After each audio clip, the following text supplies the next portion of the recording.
வணக்கம். Iran America Israel போர் 19 நாளை கடந்திருக்கின்றது. 19வது நாள் 18வது நாளை விட மிகவும் மோசமான நாளாக அமைந்திருக்கின்றது அமெரிக்காவுக்கும் இஸ்ரேலுக்கும்.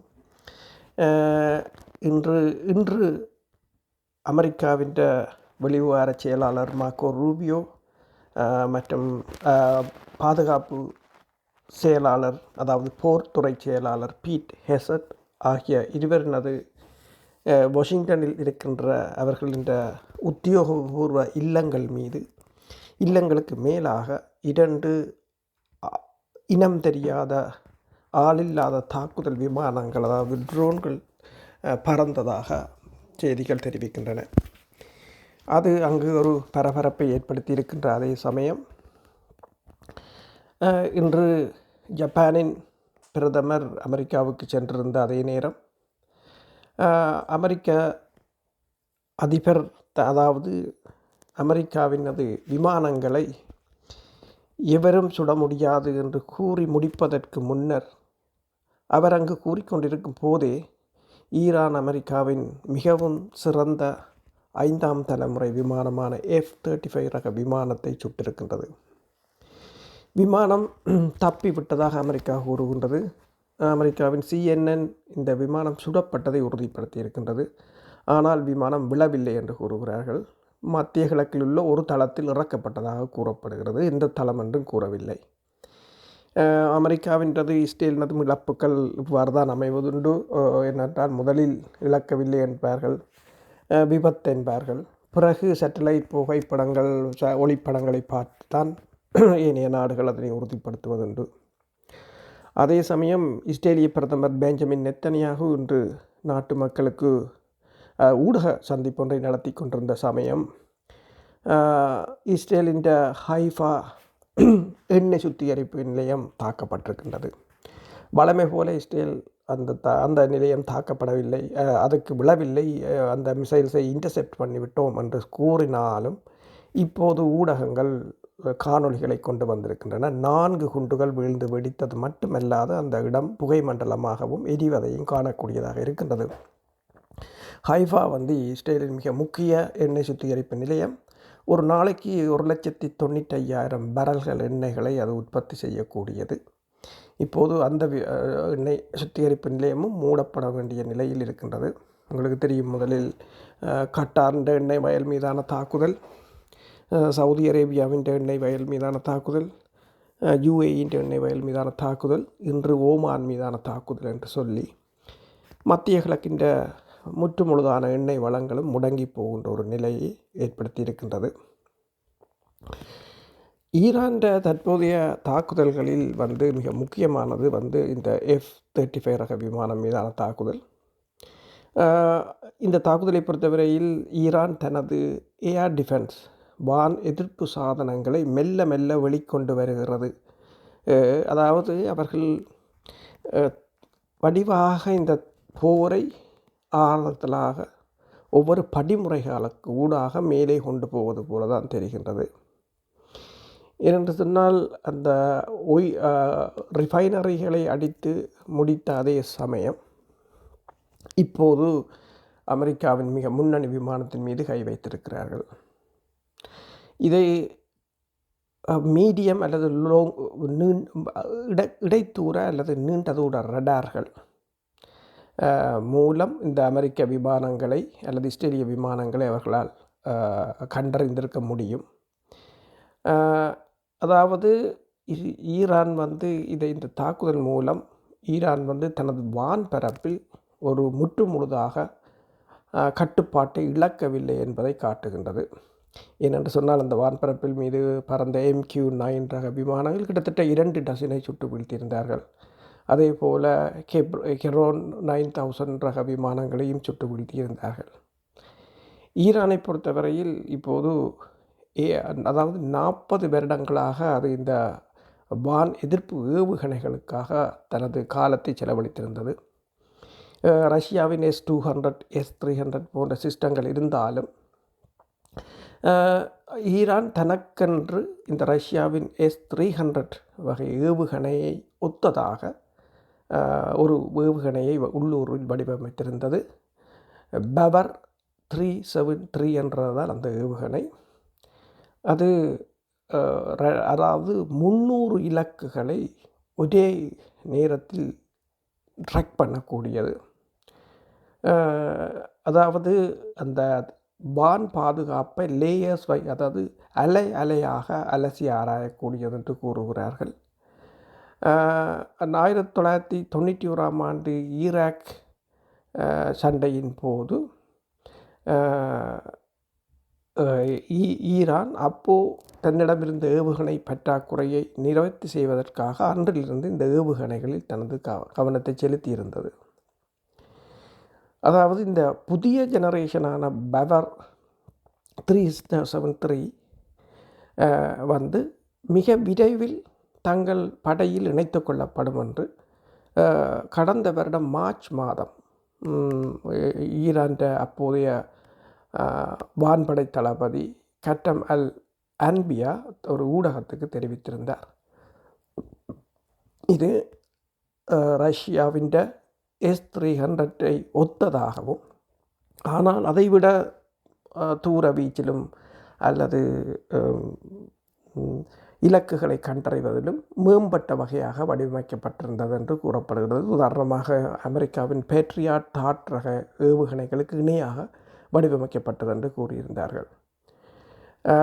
அதே சமயம் அவர்கள் இந்த விமானத்தின் காணொளியையும் கடந்த வருடத்தின் இறுதி பகுதியில் வெளியிட்டிருந்த இந்த விமான எதிர்ப்பு ஏவுகணையின் காணொளியை அதில் பவர் 372 மூலம் B2 ரக ஸ்டெல்த் அதாவது உடுமறைப்பு அல்லது ரடார்களை ஏமாற்றும் விமானங்களை தாக்கி அளிக்கும் ஒரு வீடியோவும் வெளியிடப்பட்டிருந்தது. ஈரான் இந்த பவர் 372 ஏர் டிஃபென்ஸ் சிஸ்டம் 300 கிலோமீட்டருக்குள்ள இலக்குகளை கண்டறியக்கூடியது. அதிலிருந்து புறப்படும் ஏவுகணை மேக் 6.1 என்று சொல்வது கிட்டத்தட்ட ஒலியை விட 6 மடங்கு அதிகமான வேகத்தில் பறக்கும். அதாவது 7500 km/h என்று சொல்லலாம். வான்பரப்பில் 30 கிலோமீட்டர் உயரத்தில் இருக்கின்ற விமானங்களையும் சுட்டு வீழ்த்தக்கூடியது. 100 டாக்கெட்டுகளை ஒரே தடவையில் லாக் பண்ணக்கூடியது. அதே சமயம் 6 விமானங்களை ஒரே சமயத்தில் சுட்டு வீழ்த்த அதனால் முடியும். அது மட்டுமல்லாது 5ஆம் தலைமுறை விமானங்களையும் அதில் இருக்கின்ற நவீன ரடார்கள் கண்டறியக்கூடியதாக இருக்கும். அதாவது ரஷ்யாவின் S-300 PMU-2 என்றது S-300 அடுத்த வேர்ஷன், அது அப்கிரேட் பண்ணப்பட்ட வேர்ஷன்.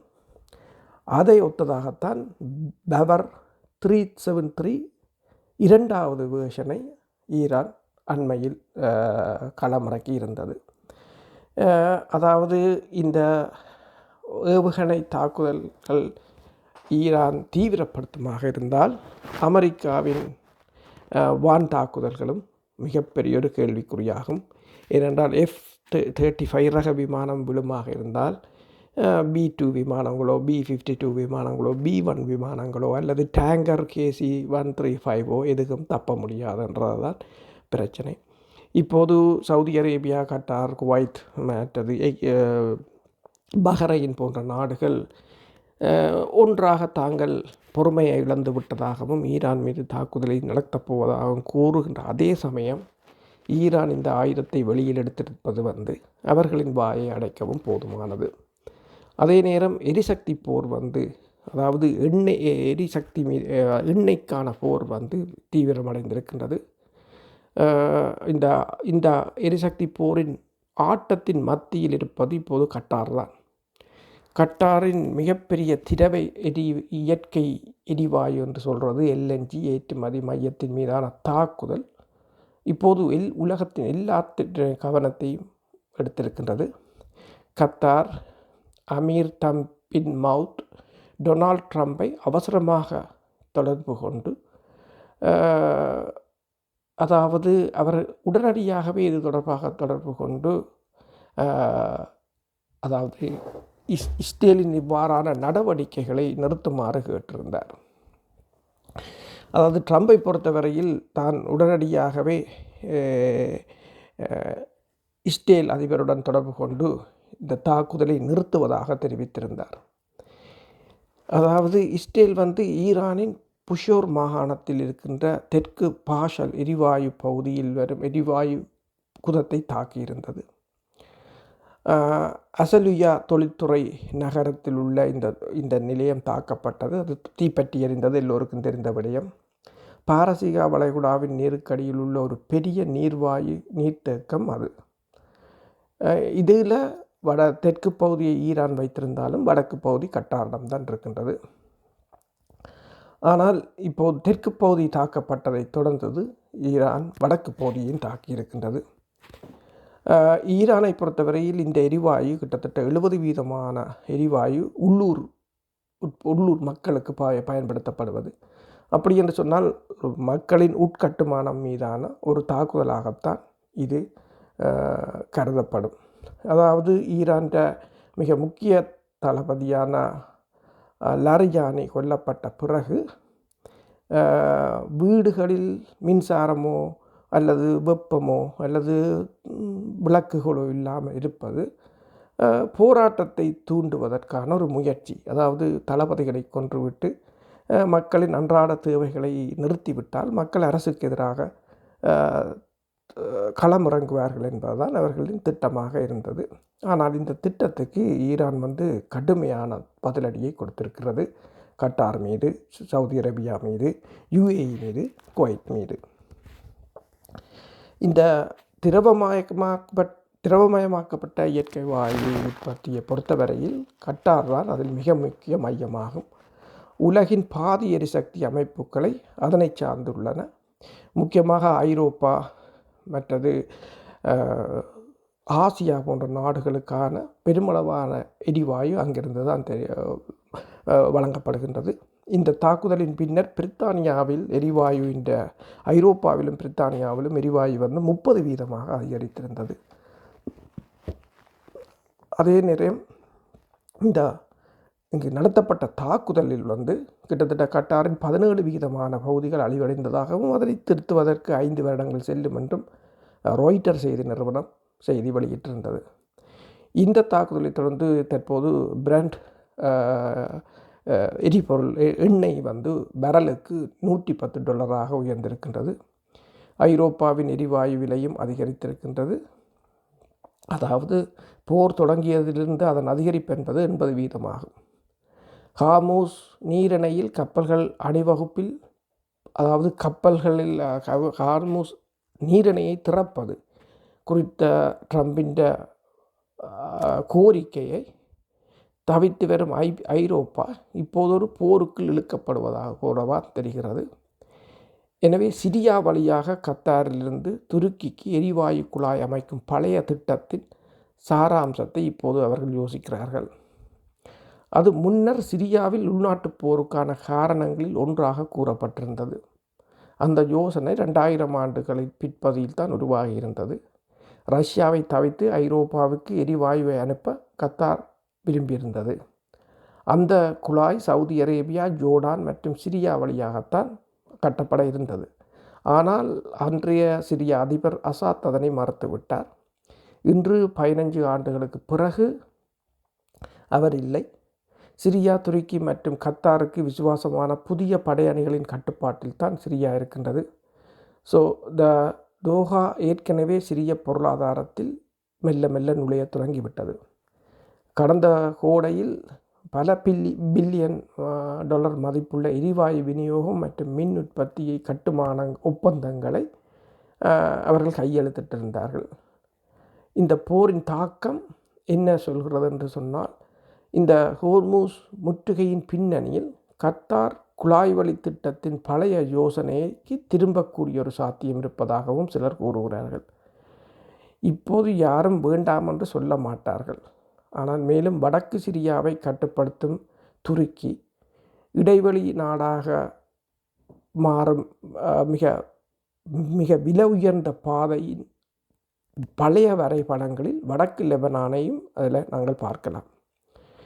ஆனால் இதில் என்ன பிரச்சனை என்று சொன்னால், அதாவது ஈரான் ஆதரவு ஹிஸ்புல்லாக்களை அழிப்பது இந்த போர் தொடுக்கப்படுகின்றது.